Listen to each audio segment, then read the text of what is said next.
себе си точно преди да се озовем в леглото. Ние! Дами, получавате порицание. Всичко това трябва да е било доста скучновато. Мислех си, че имате повече въображение. Защо искате вълка да се променя, когато агнетата си остават със същите? Очи, които изгарят, тайни, престорени откази, лунна светлина. Какви глупости! Същите като вашите романи, госпожице Белотренка. Съвсем същите! Не усещате ли как ви дърпа конците? Престанете! Няма смисъл! Той никога няма да ни разпознае! Не е вярно. Моля? Не е вярно. Вас ви разпозна. Не е възможно. Това не е възможно. Тъй Тъй или иначе, вие сам сте Забравил всичко. забравил всичко. Сам го казахте. Толкова много жени са минали през ръцете ви. Беше бистър извор под свежата сянка на горичка. Там имаше една девойка, която пееше в компанията на младежи от околността. Привличаше ги както топлите страни привличат щъркелите. Но тя не ги забелязваше, защото с детинска вяра очакваше своя прекрасен принц, също както в книгите, които още тогава поглъщаше без мярка. Това не е вярно. Видях я, хареса ми. Усети душа изключителна и крехка, като крило на пеперуда, в едно от най-красивите тела, които са съществували някога. Това не е възможно, Дон Жуан. Аз не съм тази девойка. Кой би повярвал? Погледнете ме! Възможно ли аз да съм най-хубавата, най-красивата? Това сте точно вие, госпожице Белотренка. Вижте, ако не бяхте точно вие тази девойка, щяхте ли да пишете романи толкова глупави? Романите ми не са глупави. Аз лично никога не съм чел нито един от тях, но когато видя хората, които ги харесват, разбирам, че не струват. Ненавиждам ви. Приемах всякакви лица на идеалния любовник. Приемах шалчета, цветя, панделки, вместо целувки, които исках от вас. Търпение, сърце мое, търпение. Значи вие също се спомняте? О, Дон Жуан! Помните ли как кученцето ми? Не си спомням. Но как? То беше толкова! Не настоявайте, иначе ще разкриете истината. Каква истина? Вие говорите! Че току-що аз измислих тази история, гледайки нацупената ви физиономия. Нямам никакъв спомен от вас, но аз познавам душите според лицето. Вие сте непоносим! И отвратителен. Благодаря. Наистина, вие сте много силен. Шамари. Поднасяте на всяка от нас. Аз знам думите, но той кога трябваше да каже думи? След тези шамари нещо. Давай нататък, давай. Махаме ли го това? Махаме го, давай. Добре. Да, наистина, вие сте много силен. Поднасяте на всяка от нас това, което не иска да чуе. Защото знаете, че омразата е много по-здрава връзка от любовта. Маската ви падна, Дон Жуан. След тези шамари. Вие сте разобличен. Говорете, Херцогиня. Дон Жуан тази вечер няма бал, макар че вие очевидно много се забавлявате. Ще има процес. Процес? И срещу кого? Срещу вас. Съдебни заседатели, а прокурорът? Това сме ние. Процесът ще започне тази нощ. Ага, а екзекуцията призори. Екзекуцията ще трае доста по-дълго, отколкото си мислите. Наказание? Обожавам! Вярвайте ми, скоро няма да се смеете толкова. Колко мило от ваша страна да поканите специално за мен толкова живописни личности. Как ви идват такива прекрасни идеи? Смейте се колкото искате, Дон Жуан. Няма да ме накарате да променя решението си. Виждате ли този празен лист? Подписан и подпечатане лично от краля. Той ми дължеше тази малка услуга. В него ще бъде попълнено вашето име. Ето сделката, която ще ви предложим, Дон Жуан. Малката Анжелик е тук горе. Откакто я преластихте и изоставихте, тя се разболя, Дон Жуан. Разболя се много лошо от болест, която няма име за пред лекарите, но ние, жените, знаем как да разпознаем безнадежност в любовта. Вие ще се ожените за нея или ще отидете в затвора. Ще бъдете верни. И няма да я напускате. И ще й направите деца. И ще я направите щастлива. Ако ли не, отивате в затвора. Доста провинения имате, Дон Жуан, и кралят знае за тях. Този лист ще бъде използван по предназначение. Върху него ще бъде попълнено вашето име.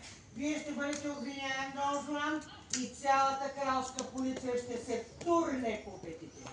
И така, спокойно ще можете да изкарате в покой последните си дни в Бастилия. Брак или затвор? Нямате право. Без маска. Няма място за колебание. Съмнявам се, че и в темницата ще можете да хажвате тъмничаря. Най-много някоя мишка. Чувала съм, че там има много. Ами, не, само плъхове. Със сигурност в пусти ще ви липсва. Както е слънце. И свобода. Ще ви остане само Бог. Но тъй като вие не вярвате в него, Бог със сигурност ще се усъмни. Ще има процес и ще се ожените за девойка. Приемам. Моля! Приемам и ще направя всичко, което поискате, ако докажете вината ми. Ще се ожените ли за нея? Да, стига да бъда осъден. Няма да избягате? И няма да избягате. Не. Така да бъде, процесът започва. Имате право на адвокат. Може да изберете някой от тук присъстващите.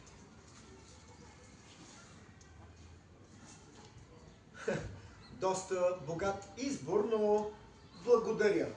Ще разчитам на собствените си умения. И така, Дон Жуан. Да бе, отиваш до него. И така, Дон Зад Жуан. него минаваш.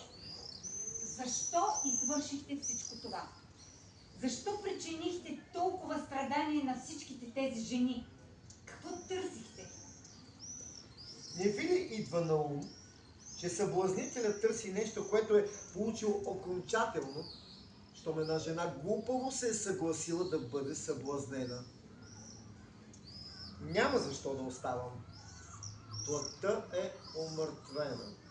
Ако го повтори същото другаде, ако неспирно броди, ако скача от жена на жена, това значи, че не намира онова, което търси, защото дори не знае, че го търси.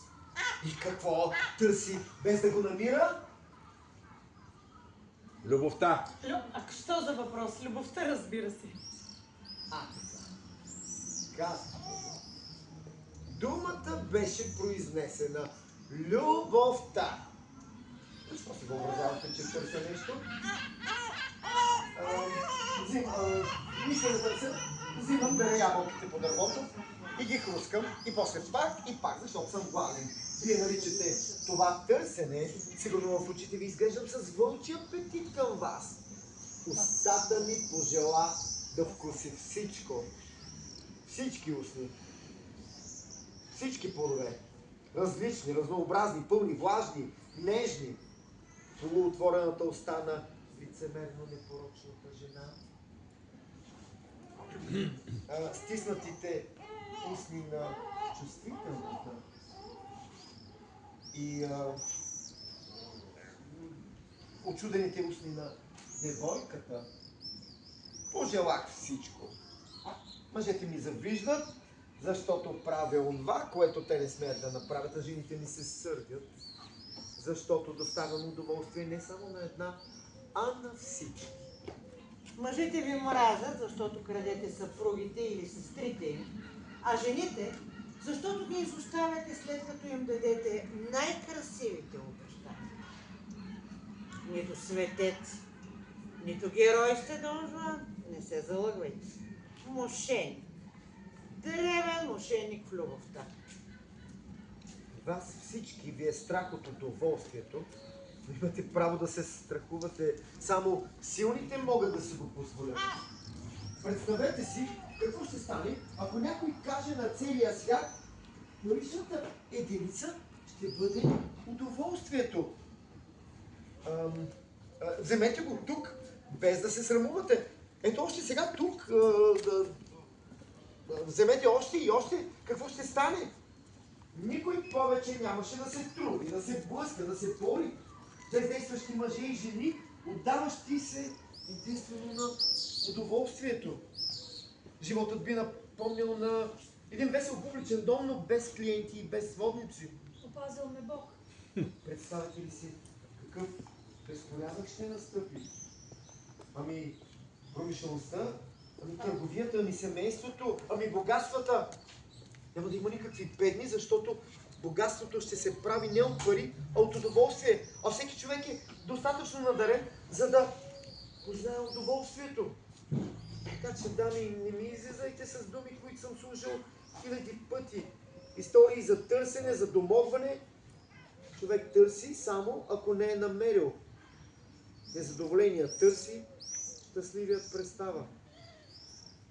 Колкото до мен, аз непрекъснато получавам от другите онова, което искам. Удоволствието си. Човешките същества не са като ябълките, които да си набереш. Папиш ли ги, тя ги боли. А ако бяхте верен... Верен! Свобода в малка клетка. Това е вашата вярност. Свободата ви, по-скоро правото ви на предателство. Предателство. Предателство!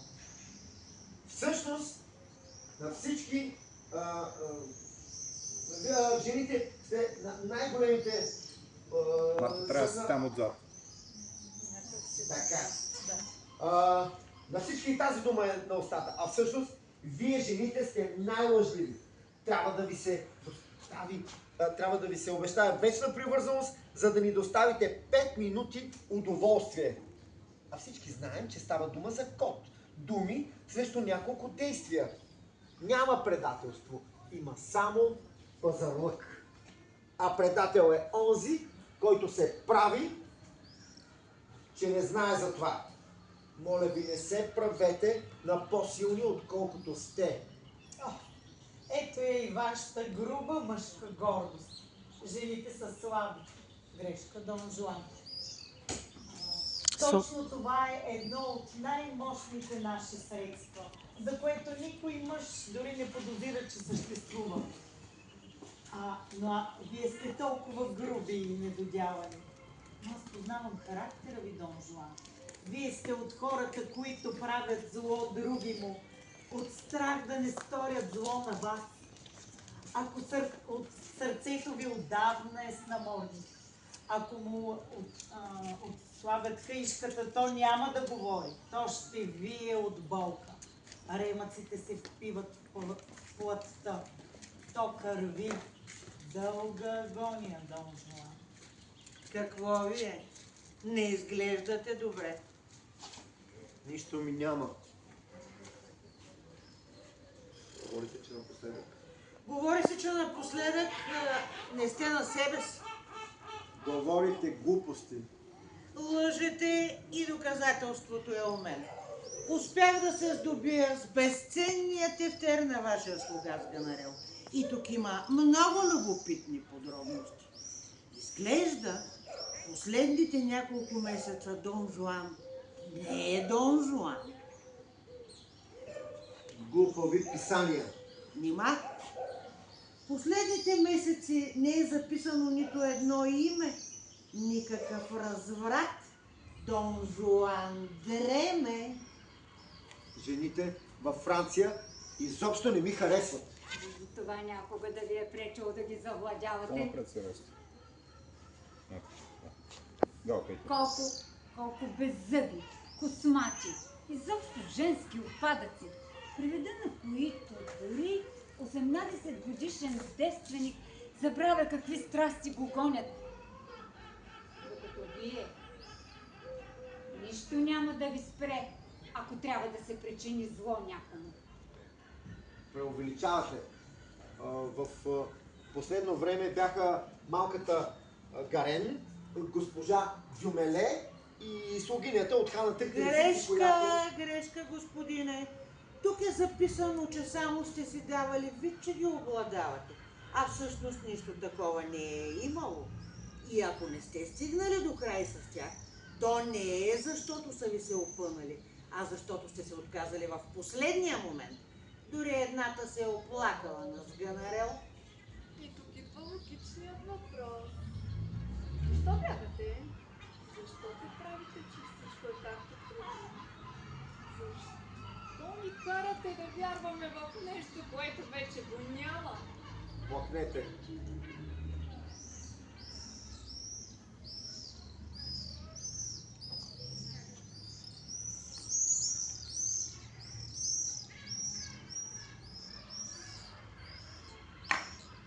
Как искам да се събудя от този безкрайен кошмар. Сънят. Къде отиваме, когато спим и откъде се връщаме всяка сутрин с подути очи и разрошени коси, по-уморени от преди да заспим? Не знам кое мразя повече. Сънят или будуването? Сънят, защото там отсъствам, или будуването, защото там се срещам с себе си. Да се озоваваш непрекъснато в собствената си компания, с все същите желания, все същите огорчения и то без да преставаш да се питаш кой си. Защото не можеш да избягаш от себе си, дори ако се правиш, че не забелязваш.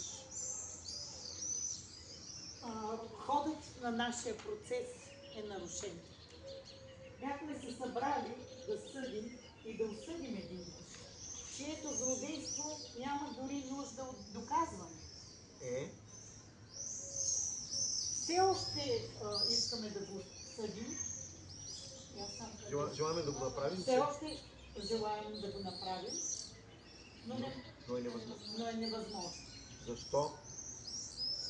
Защото вие не сте Дон Жуан. Вие сте натрапник. Госпожо, уверявам ви, аз съм. Слепи ли сте? Елате и го погледнете. Погледнете раменете му, наведени напред.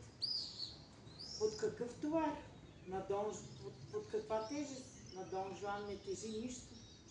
Вижте този поглед зареян в мислите му. Ще кажеш човек, който се връща в спомените си. А Дон Жуан няма спомени, няма памет.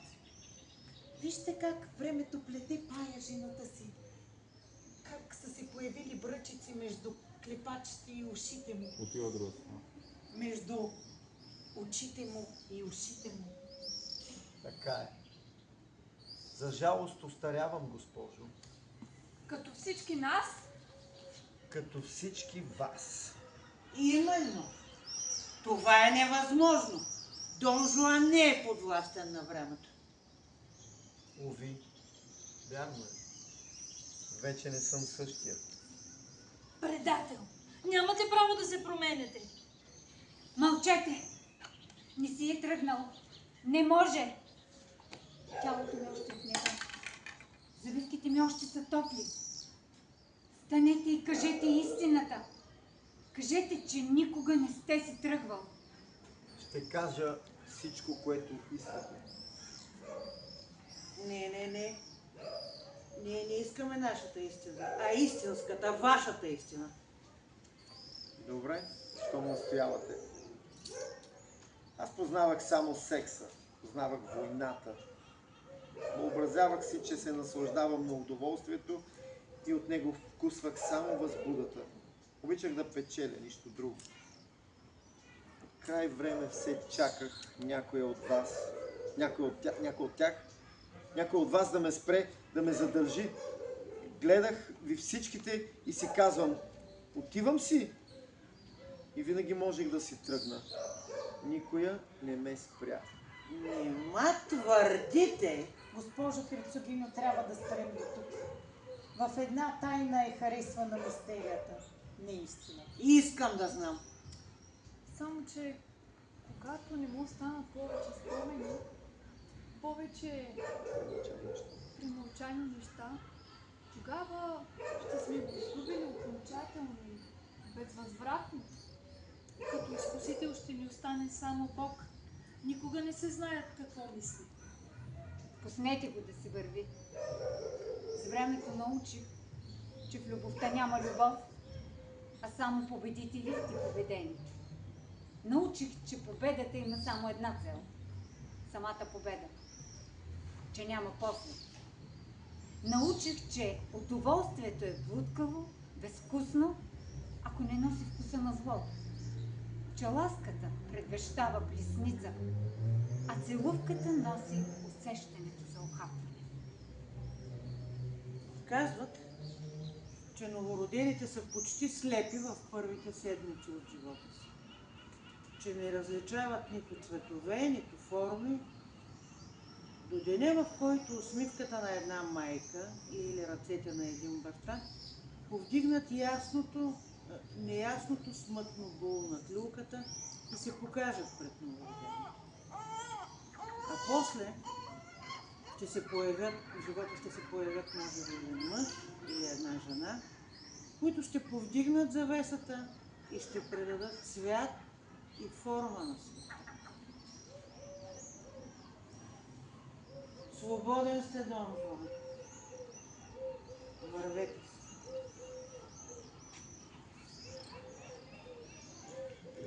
Къде ще идете? Не знам. Извън себе си. Това е съвсем наблизо. Това е много далеч. Желая ви успех, Дон Жуан. Кажете ми, Херцогиньо, как се нарича това, когато се каниш да излезеш, да се гмурнеш в непознатото, да тръгнеш към останалите? Раждане. А как се нарича това, когато в същото време те е страх да не те смаже светлината, да не те предадат всички ръце, да не те издухат диханията на света? Смелост. И когато се разтреперва само от мисълта, че не си нищо друго, освен проста и задъхваща се прашинка, изгубена в Вселената. Смелост. Желая ви смелост, Дон Жуан. Текст. Асен, вземи да четеш да е. Погледнете го. Извинявай. Денят, който се ражда. Как не смущава. Как размъква всичко.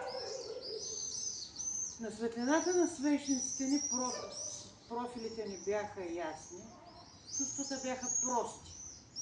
Драмите имаха възли, които можехме или да развържем, или да разсечем.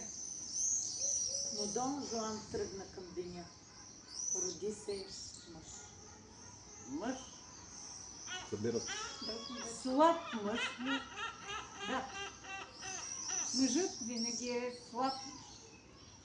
Ток, мерси.